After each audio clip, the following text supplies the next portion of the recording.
चुड़ैल से शादी करने को उतारू। यह एक सत्य और आंखों देखी घटना है। हमारा गांव गोंडा जिले में पड़ता है। यह उस समय की बात है जब गांव में 18-19 साल की उम्र में सब लड़कों की शादी हो जाती थी। उनमें से एक मेरा मित्र रमाकांत भी है।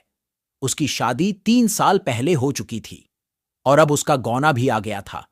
उसकी बीवी बहुत निडर थी। इसको मैं निडर इसलिए बता रहा हूं कि उसकी निडरता एक दिन बहुत भारी पड़ गई थी।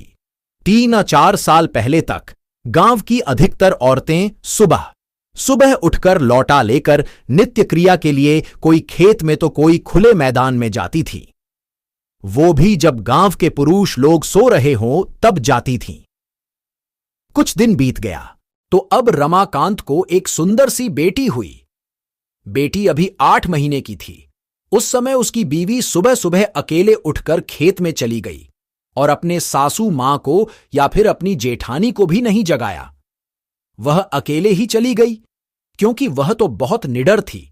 लेकिन उस समय वह न तो हाथ में चक्कू और न ही माचिस लिया। जिस घर को बच्चा पैदा होता है उसके 1 साल तक उस घर की औरत को बाहर अकेले नहीं भेजा जाता, वह भी सुबह सुबह बिना किसी को साथ लिए, क्योंकि उस औरत पे भूत प्रेत इन लोगों का साया जल्दी पड़ता है।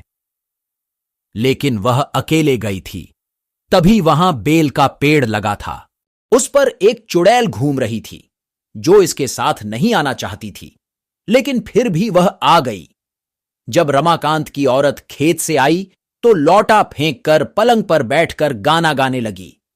बगल में ही खाट पर लेटी हुई उसकी बच्ची जोर जोर से रो रही थी, लेकिन वह तो गाने में व्यस्त थी, इसीलिए उसे सुनाई नहीं दिया। इतना देखकर रमाकांत चिल्लाने लगा कि बेटी को उठाओ, क्या तुम्हें सुनाई नहीं दे रहा है कि वह रो रही है? फिर भी बीवी ने जवाब नहीं दिया। तब तक रमाकांत की भाभी आ गई और वह समझ गई कि यह कौन है और रमाकांत को इशारा किया कि जाओ दादाजी को बुला लाओ। इतना सुनते ही रमाकांत समझ गया कि मेरी बीवी के ऊपर कोई चुड़ैल का साया है। तभी भाभी ने दादाजी का नाम लिया। तब तो रमाकांत पलंग पर बैठकर दादागिरी झाड़ने लगा और बोला कि तुम कौन हो? यहां पर क्यों आई हो? क्या तुम मुझसे शादी करना चाहती हो? तब तक गांव की कुछ औरतें और कुछ पुरुष मजा लेने के लिए इकट्ठा हो गए। चुड़ैल ने कहा कि मुझमें तुम्हें क्यों दिलचस्पी हो रही है? क्यों मुझसे शादी करने के लिए आतुर हो?